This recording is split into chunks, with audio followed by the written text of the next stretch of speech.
muraho neza cyangwa se mwiriwe cyangwa mwaramutse bivana naho uri.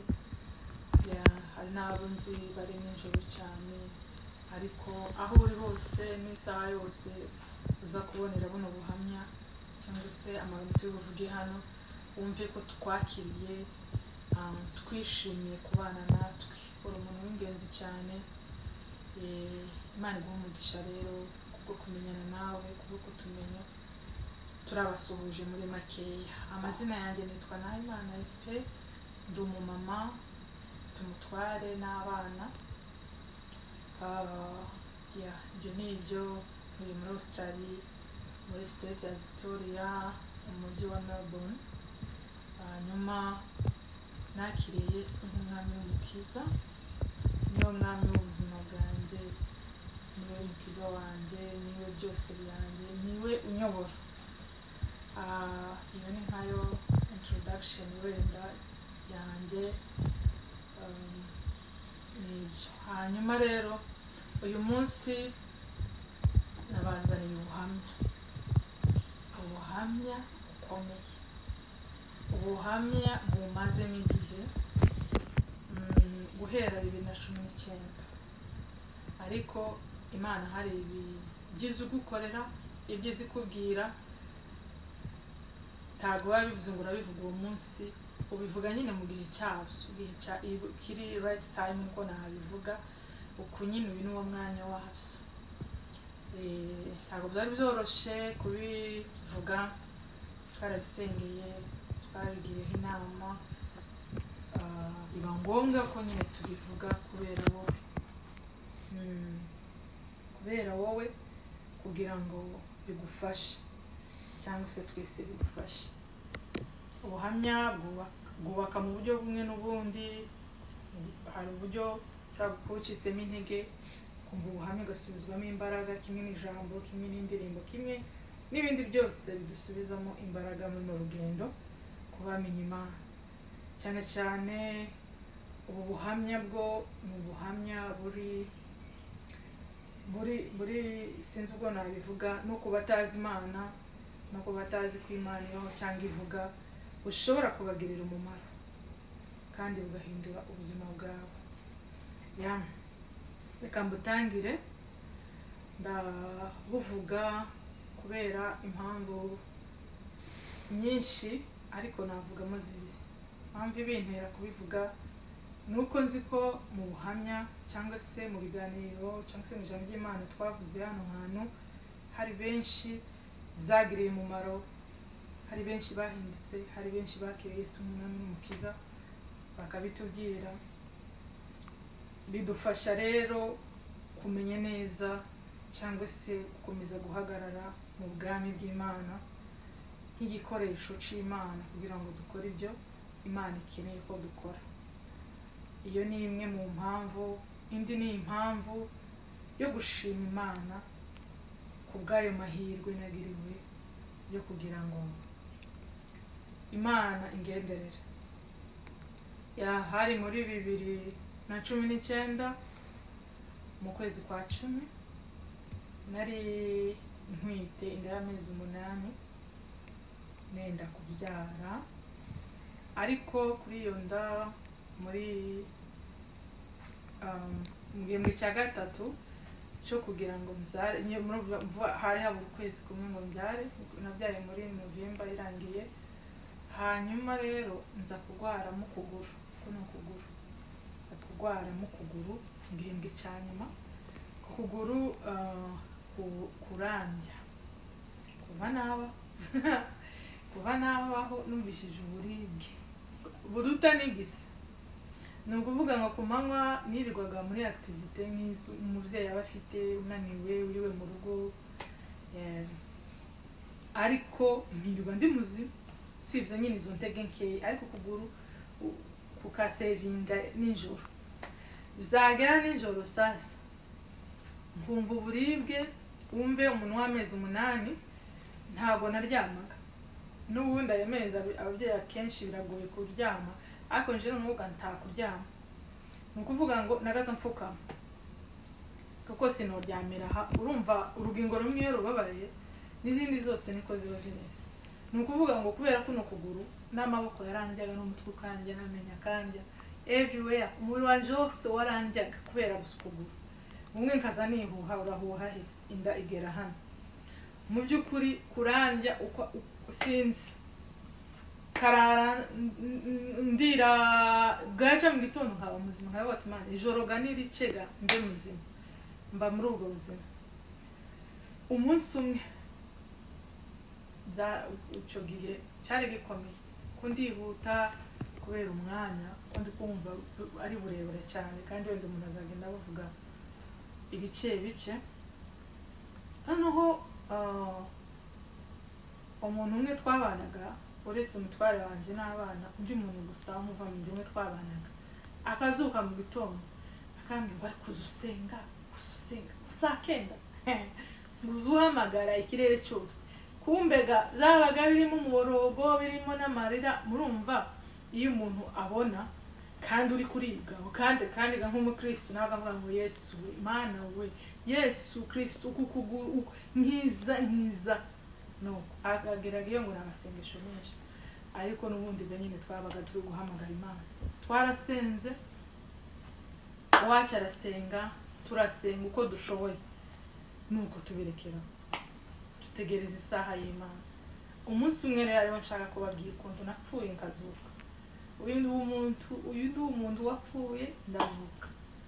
Imana yangaruriye ubuzima, ndayishimiye cyane takundi kuntu nuvuga noneho iryo umunsi umwe nyine mu ijoro njyamye ubwo buribwe sinamenyega ukuntu byagenze ngo sinzire. Icyo gusa nibuka nuko nabonye umuntu w'umugabo araza aramfata. Sinabonye mu maso, nabonye umuntu ambagaze ku ruhande umugabo wambaye ikanzu y'umweru aramfata ukuboko. Mbona tuvuye mu nzu nyine turazamuka turenga ya plafo yo mu rugo irakinga, tuzamuka ikirere cya mbere kirakinga, tuzamuka icya kabiri kirakinga, tuzamuka icya gatatu arakinga. Noneho arambwira ati rero wapfuye. Ndambwira ati uvuze ngo wapfuye? Napfuye ariko nyine hari uburyo umwuka wanje numvishije ubwo nyine amfasha amagaze ngo tugende, numvise nyine umwuka ushize ugiye guhumeka urashira kabisa n'urashize. Kandi ndebe gushya tutangiye kuzamuka mbona hano umubiri wanje ujyamye, ariko nkabona nyine nje nabaye umwuka, nkabona nyine nkabona yandi ntandukanye n'umubiri wanje. Arambwira ati rero wapfuye, wavuye mu isi ugiye mu ijuru. Apana kwa shitani, mu ijuru kabisa niho nzoja, niho iwacu. Hanyuma rero ndambwira ati wambabariye nkagaruka. Arambwira ngo bishoboka. Arambaza ngo se kubera iki ushaka kugaruka? Ngaye vuga ikintu wobwira ari wowe ubwiye Imana ikaguha amahirwe yo kuvuga ngo garuka. Akakubwira ati se niki kiri gutuma ushaka kugaruka, wavuga iki?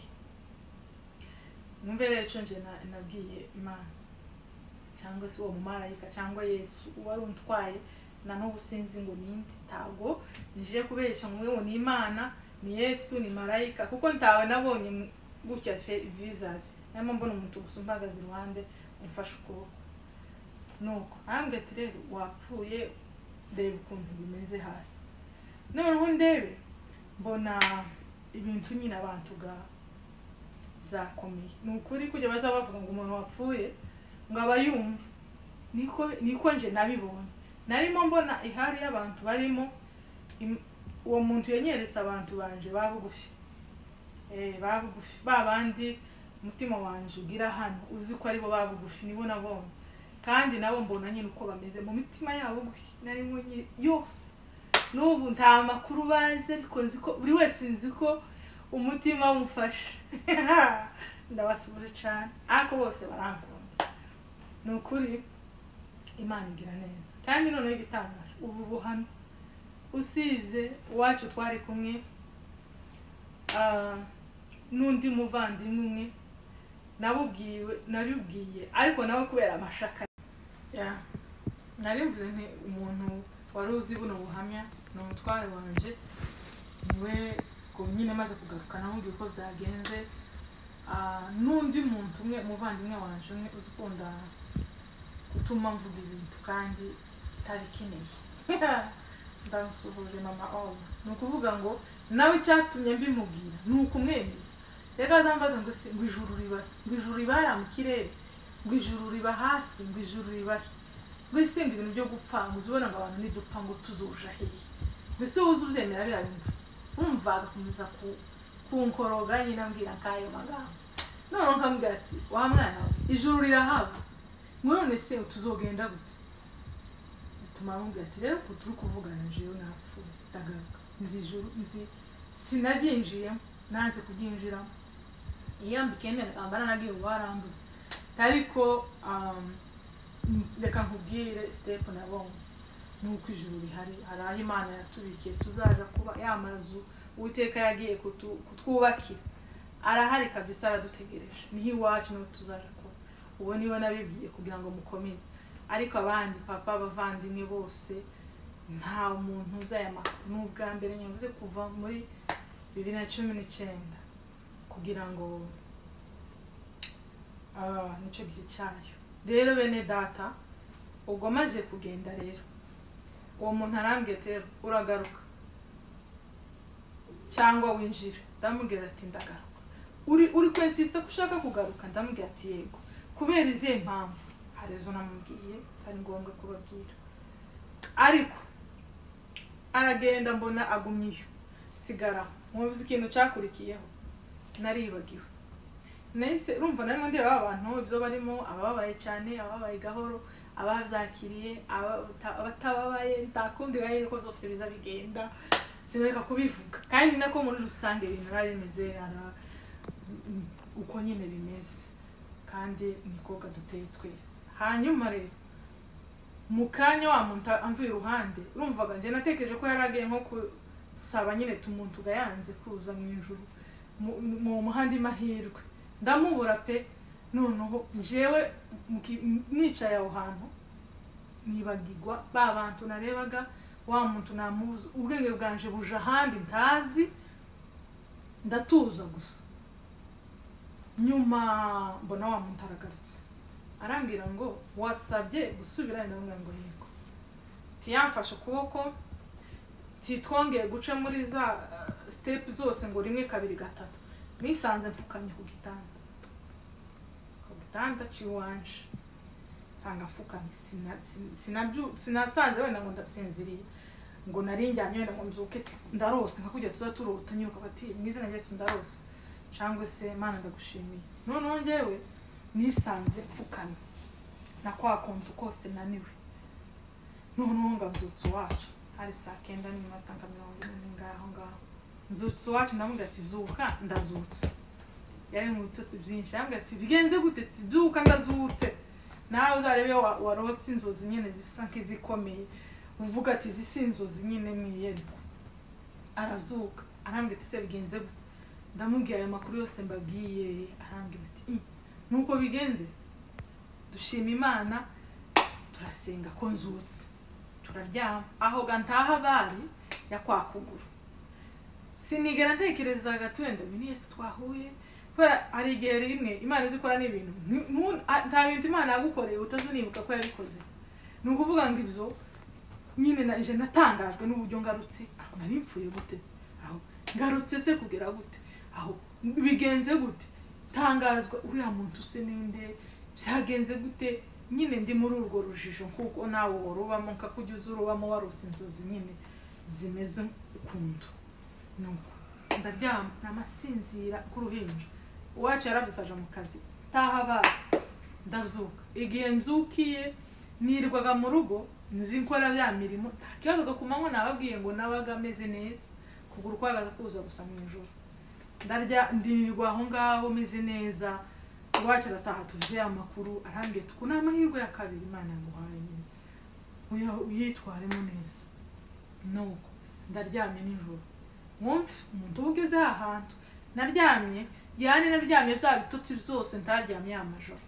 uko niko byagenze narasinziriye ngira ngo najyame n'uruhande rumwe sinicuye uraca mu gitondo ngo ngahe vuga ngo namenye ko nakize ukuguru ryari tazo namenye uwo munsi wa mbere uwa kabiri niriwaho ndaryama nijoro bigereye amasaha none ndavuga ati urumva amasaha iyo ibintu byabaye igihe kirekire n'amasaha muzarebe n'akazi iyo wamenye kuzuka amasaha habe niyo wasivye amasaha azagera ugakanguka noneho urumva ijya mbere gayo harimo n'umuruho ijya kabiri ngo ndavuga amasaha ngatavuga ati hano uko kwakuguru kutarimo kumva bavandi ni ukuvuga ngo uwo munsi nibwo nakize kumukuguru kuva uwo munsi kugera uyu munsi uko kuguru kwarakize burundu